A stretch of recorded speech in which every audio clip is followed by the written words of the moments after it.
What is going on everyone, Nostalgia925 coming at you with another exciting explaining Digimon episode. In this video we are going to be talking about a very interesting Digimon. I believe most know it from Digimon Season 1, but before we go ahead and talk about that particular Digimon, I thought it would only be appropriate to first give a shout out to those that actually asked for this video. Robolord 117 MK1, Hellbound Iscariot, Alex Barwell, Get Off My Lawn 1996, and Gamer of Knowledge and more. Shout out to all of you, and thank you for inspiring me to discuss the Digimon known as Andromon, a very interesting Digimon. Now, let us see what we can learn from it. I believe that most of you would know that Andromon is an ultimate level Digimon. That would mean that it is best that we at least go back to its rookie form before discussing its entire biography. Despite the fact that there are many pathways that end up leading to Andromon, I would say that the most obvious rookie form would be Hagurumon. So, in this video I'll only focus on this Digimon and will go further till we get to Andromon and beyond. However, just to make you excited for another video, I wanted to tell you that there is another rookie Digimon called Kokuwamon. It has one path that will lead it to digivolve into Andromon, but it has another path that will lead it to the Mamemon line, or Mamemon as I always called it. And trust me when I say it, if I were to talk about the entire Mamemon line, I am sure it might be among the longest Digimon video I will ever make, because we are talking about an entire group whose individual members also have their own specific lines. Now that I talk about it, it is actually quite exciting, but we will get there in due time. So, back to Hagurumon. We are talking about a machine Digimon with a name deriving from gear. The Haguru is actually Haguruma, which means gear. Despite being a machine Digimon, it is also a mutant Digimon, but shaped like a gear. Actually different kinds of gears. And in fact, there are countless gears built in its body, and they are constantly rotating. They have been designed to always rotate, and at the moment one single gear is missing, or if all of the gears in its body stop rotating, Hagurumon becomes unable to maintain its vital functions, in which case, unless Hagurumon would somehow find a way to make those gears rotate again, it is very likely that it will lose its life. I think that the best way to imagine Hagurumon spinning gears would be to imagine how blood runs through the veins. At the moment that stops, well, you know what would happen. And the same goes with our spinning Hagurumon.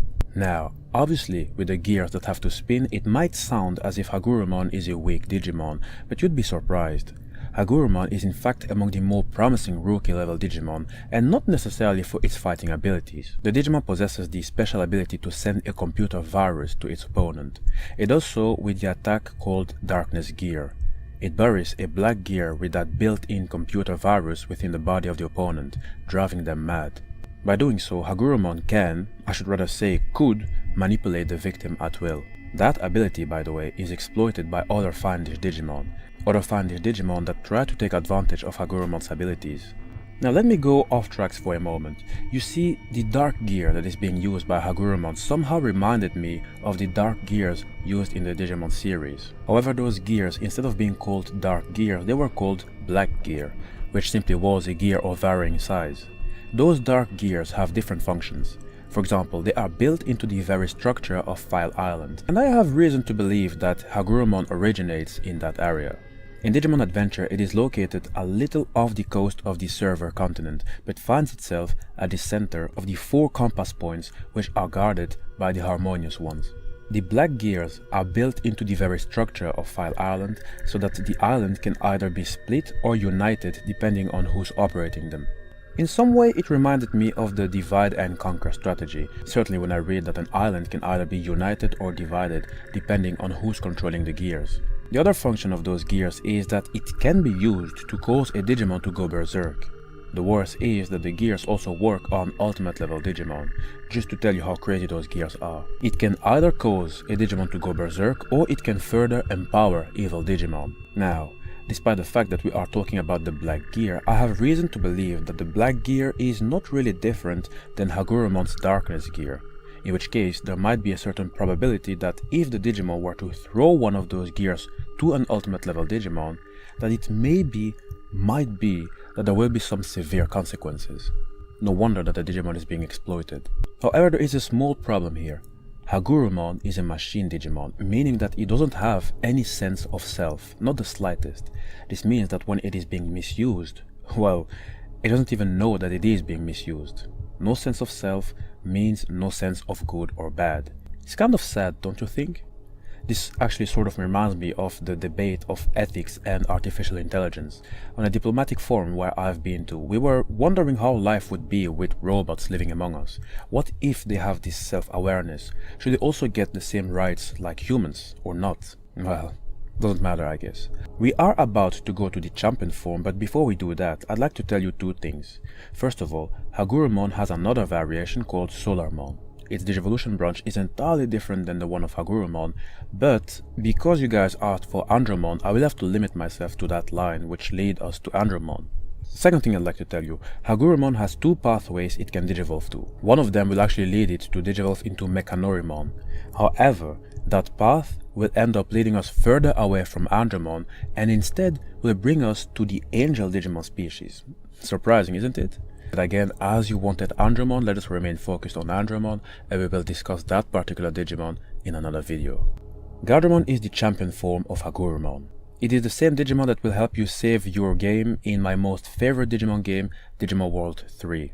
When I look at Gardromon, I think we could safely say that those gears which once formed Hagurumon ended up forming this machine. The machine Digimon protecting the computer network's defense wall, hence the name Gardromon, with guard referring to security guards and the Dro referring to android, even though Gardromon isn't really an android. Now originally, Gardromon was working along with Giromon to repulse those who would illegally enter through the defense wall. Reason why it is said that they originally worked together is because malicious hackers noticed Gardromon's ironclad defensive ability and infected it with a computer virus. Gardromon is now used to protect those hackers from the vaccine-type Justice Brigade, known as the Virus Busters. And again, just like Hagurumon, Gardromon has no self-awareness. It is a machine. Its program commands are basically purely defensive in nature, and that is one more reason why this change in allegiance to defending the intruders did not really pose a huge problem for Gardromon.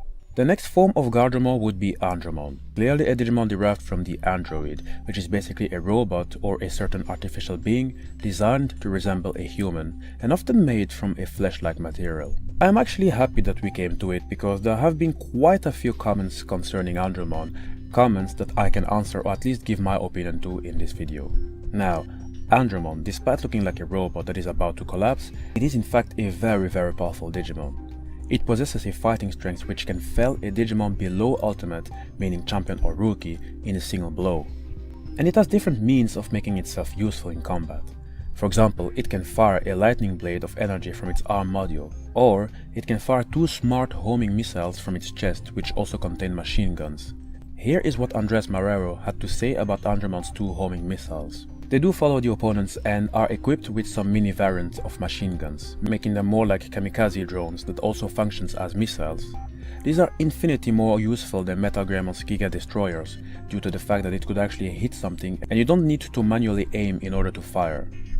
Well, a good comment, even though I believe that the usefulness depends on what you actually want. How much aim precision do you think that a Metagram should have when it fires organic missiles that equals a single nuclear warhead?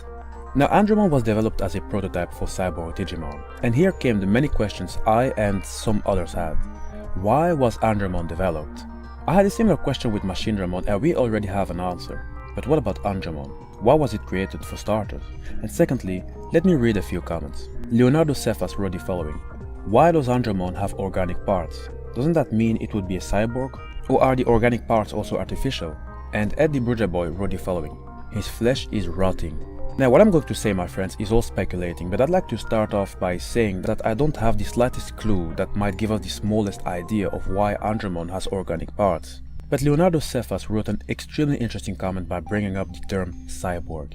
You see, in the Fanbimon Digivolution line video, I explained the difference between a cyborg and an android, so maybe we should get back to it. Here is a quick summary of the difference between an android and a cyborg. 1. An android is a robot that resembles a human being, while a cyborg is an organism that is part organic and part machine. 2. Androids have largely been the domain of science fiction, while cyborgs, in the strict sense of the word, have long been in existence. 3. Androids are specific to robots in human form while cyborgs can be animals. And at last 4. Androids are not living beings while cyborgs are. Knowing that and looking at Andromon, well, clearly the Digimon is not living. Even though we do see tissues of skin or maybe even tissues of muscles. I understand why Eddie Brujeboy sees rotting flesh. This, however, led me to believe that a dead body, presumably a humanoid body, was taken into the File Island and worked on, experimented on with robotics in order to make it an android. Maybe I'm going too far, but again, I'm only speculating. Das Vocht 92, the Blue Exorcist, wrote the following: Andromon can be a prototype of android that is not complete, and its next evolution is the final version of that, I think. Alex Avendano said the following: the Terminator. And yes, in some way it reminds me of the Terminator, except that the difference is that the Terminator is this robot covered in skin, while Andromon has skin that is covered in armor. And to reply to Das Vocht, I think that Andromon as a prototype, well, it was not necessarily a failed project, but considering the fact that Andromon doesn't have a self-consciousness, it won't really think of repairing itself, so it sort of brought me to 2 hypotheses. So, first hypothesis, I think that the owners might have gotten a better image on how to successfully develop Android Digimon and thus abandoned Andromon in that factory on File Island. This might maybe explain why Andromon doesn't look as an android that was finished, and that might maybe explain the rotten flesh? Now maybe this hypothesis might need some work, but the second hypothesis I have might maybe sound more plausible. But first let me read a comment of Andres Marrero and I will give my hypothesis afterwards. Andromon does look incredibly worn down and in desperate need of repair. It makes me wonder what brand new Andromon would have looked like if Andromon ever had a newly built form to begin with. Now, taking this comment into consideration, my second hypothesis would say that Andromon was probably attacked either after its completion or close to the end of its completion, because when you take a look at the hole on its leg, it doesn't look worn down, as said Andres Marrero, because if it was worn down, I think that the metal would look a bit more rusty, I guess. The colors still look intact. Heck, Thirdlet even called Andromon the human Kulamon, which probably was a reference to that hard outer skin it has. So no, I don't think Andromon looks worn down. However, the hole on its leg led me to believe that Andromon was attacked. The one or the group who attacked Andromon, and probably that factory in Fire Island where I believe Andromon was being constructed, he or they might have had the intention of not letting the prototype be finished. Now I can't immediately say why, but then again Andromon kind of represents artificial intelligence, and artificial intelligence has always the potential to form a potential threat. And in the sources I used, the following was written about the factory on File Island. Elsewhere on the island there is an automated factory run by Andromon. Yes, sure, run by Andromon. You do realize that Andromon does not have a will of its own, right? As a prototype Digimon, Andromon possesses neither will nor emotion. It is faithful to its programmed behavior. But here is something tricky. Unless the sources are wrong, I think there are at least 2 Andromon in existence because of the following. It was upgraded with a program based on the data acquired from the Andromon of File Island, and the strength of that program varies. This quote would high probably mean that one Andromon was a prototype, but the other was maybe not. It might also be that the other Andromon did not have the same incomplete appearance as the prototype version, and one of them exchanged data, meaning that they became self-sufficient, just like what people would fear from artificial intelligence. The Andromon found a way to upgrade themselves, to adapt themselves, to communicate among each other, and to run an automated factory with the potential of creating more Andromon. But again, don't forget, Andromon is not good, is not evil. It is a robot that is programmed for unknown reasons.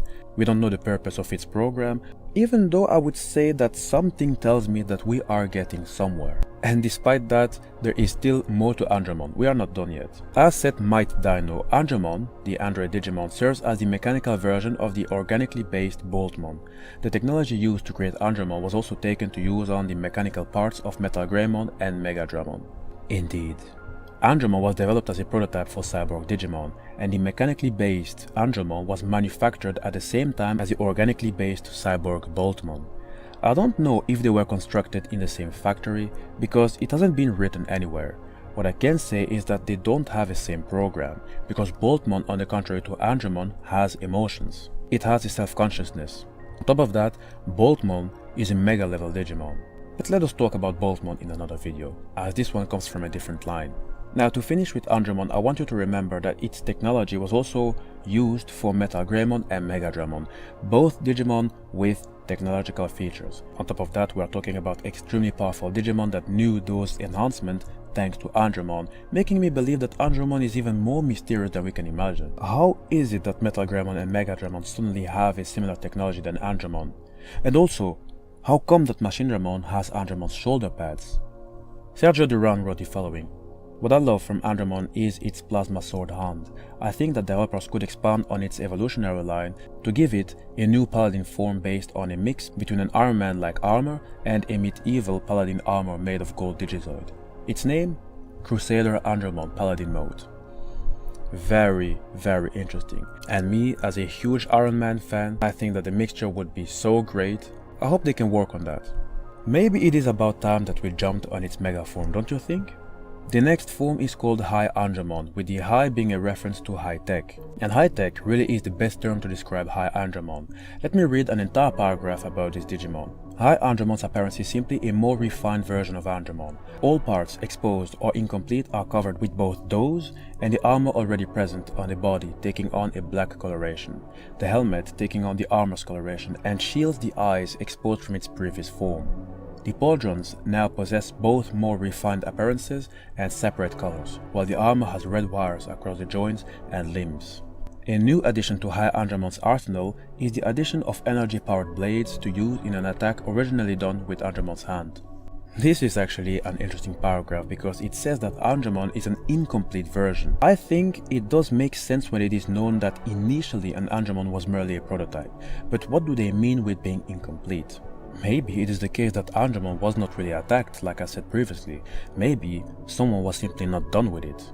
But the question is, why? What stopped the Digimon from being completed? Or, I have another thought on it.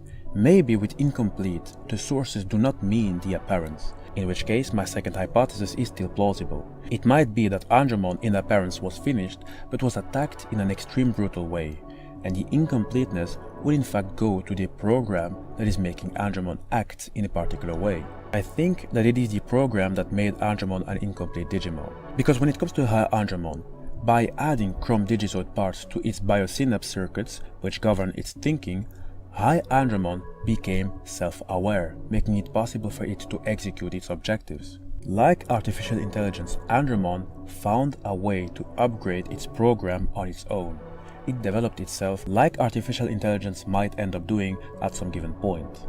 HiAndromon is clearly an upgraded Andromon, and considering the factory of Fire Island, it might be that many HiAndromon are being produced. Now, lucky for the forces of good, HiAndromon is both a vaccine species and a cyborg. Its attacks against virus types are not only fearfully accurate, but also more intense. And with the many Digimon enemies we've discussed so far, it is only good that we can say that here and there are some allies. HiAndromon has an attack called Atomic Ray, an attack that happens in 3 steps, and I will discuss them. So first, it takes the fission energy emanating from the blue neutron control turbine on its right shoulder. And with fission energy we are mostly talking about nuclear fission, a nuclear reaction process in which the nucleus of an atom splits into many. It is a process that often produces and releases a very large amount of energy. In our real world, nuclear reactors can control nuclear fission to produce electricity. And in the case for HiAndromon, it is used as a mean for offense. Now, simultaneously with the nuclear fission from the blue neutron control turbine on HiAndromon's right shoulder, there is fusion energy emanating from the red atom control turbine on its left shoulder. Fusion energy is the opposite of fission energy. 2 or more atomic nuclei are combined to form 1 or more different atomic nuclei and subatomic particles. And fusion occurs constantly on our Sun, which produces most of its energy via the nuclear fusion of hydrogen into helium. But pay attention, on Earth in real life we do have fission power, but we do not have fusion power. And according to a scientific article, which I'll put the link in the description box, on Earth there is no nuclear fusion power. Because for fusion to occur on Earth you need a temperature of at least 100 million degrees Celsius, 6 times hotter than the core of the Sun.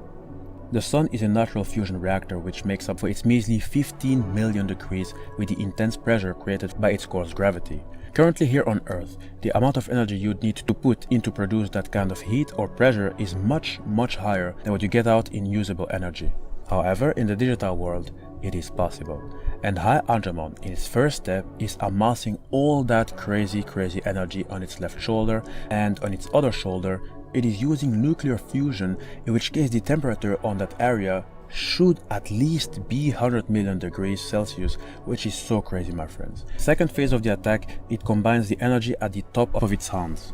And third and last phase, it fires off a beam which will annihilate the opponent, without forgetting that we are still talking about this cyborg, making its precision very accurate. Clearly, HiAndromon is a very strong Digimon, and on top of that, its entire body is covered in Chrome Digizoid, a rare and very strong metal in the digital world. That percentage of Chrome Digizoid which compose HiAndromon's body has increased in such a way that it became impossible to miss the extent of gains in offensive and defensive powers in comparison to the prototype Andromon.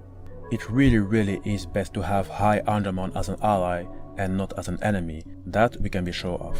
To finish, HiAndromon can go beyond and digivolve into Craniamon, a Holy Knight Digimon, member of the Royal Knights, a group of 13 Mega level Holy Knight Digimon.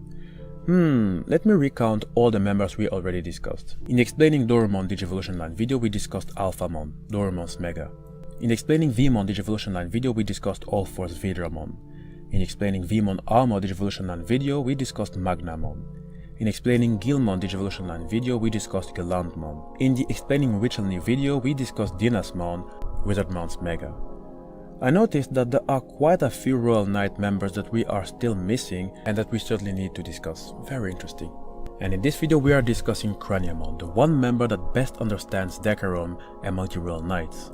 The Digimon is a perfectionist, one that is always doing its best to perform. It is a perfectionist to the point of competing with the other Royal Knights for the top 2 mission completion rates for King Drastil's orders. Now, what I like about this competitiveness is that it shows that even among the Royal Knights, you have some members that take their jobs as the Digimon world's last hope a bit more serious than the other. This might lead to some very interesting scenarios because it makes those individual members more three-dimensional, meaning that they also have desires that are driving them individually. They have goals, purposes. This really can lead to some extremely interesting scenarios because just like in real life, anything can happen in teams. It might even be that some members in that team may be questioning the entire concept and purpose of that team called the Royal Knights. This is certainly a path I hope the Digimon developers will explore in the future. Now, Craniamon is certainly a very powerful member, as it does have certain advantages that some other members might not have. We are still talking about a Digimon that is the evolved form of an android that no doubt had certain programs to measure the probabilities and success rates of attacks or missions. I don't doubt that Craniamon has similar means, even though it does fight a little bit differently than HiAndromon. For example, it has a certain policy when fighting with an opponent. It always wants to defeat its opponent in a one-on-one combat, and if that opponent is a formidable enemy, its delight will be supreme. Now please don't think that Craniamon is only a close-range combatant. It knows how to attack and severely damage an opponent that is a bit more distanced. For example, it can fire a sonic wave at supersonic speed by rotating the dual solar spear at high speeds, pulverizing the data of the foe by the shockwave. And by the way, that dual solar spear is named Claiom Soleil, an object that appears in a number of Irish and Scottish Gaelic folktales. There are different mythological interpretations concerning this sword. I can certainly discuss it in the Mythological Conversation series depending on your requests. For defense, Craniamon can use its Omni Shield to defend in every direction with an impregnable wall, allowing it to negate any attack for just 3 seconds. And 3 seconds can mean a lot in combat. And when a shield can protect you from literally any attack, that is really quite impressive actually. And to finish, Craniamon had its armor code modified by King Drasil and was changed into Black Digizoid. It is an alloy of Chrome Digizoid with unclear properties, and the only known user of it is Craniamon. So, Craniamon really is an impressive Digimon, and that about sums it up for the Andromon line. I really hope you enjoyed it. Seriously, not bad what is written about Andromon. Really a mysterious Digimon. I still feel like I'm a bit shrouded in mysteries because we still don't know why Andromon was being constructed, we don't know its purpose, we don't know the program's purpose, so I kind of like it. That is why I love Digimon. it will always amaze me how deep a Digimon story can go. But now, for the newcomers, please do not forget to subscribe to the Nostalgia 9to5 channel. We will go deeper and deeper into the Digimon digital world and study as many aspects as we can. Digimon is a huge world and deserves to be treated with respect and deserves to be analyzed and discussed. Make sure to subscribe, make sure to drop a comment for your next request, and don't forget that all my videos are placed in the Digimon Conversation playlist. The playlist is always updated, that way you can catch up on newer and older videos.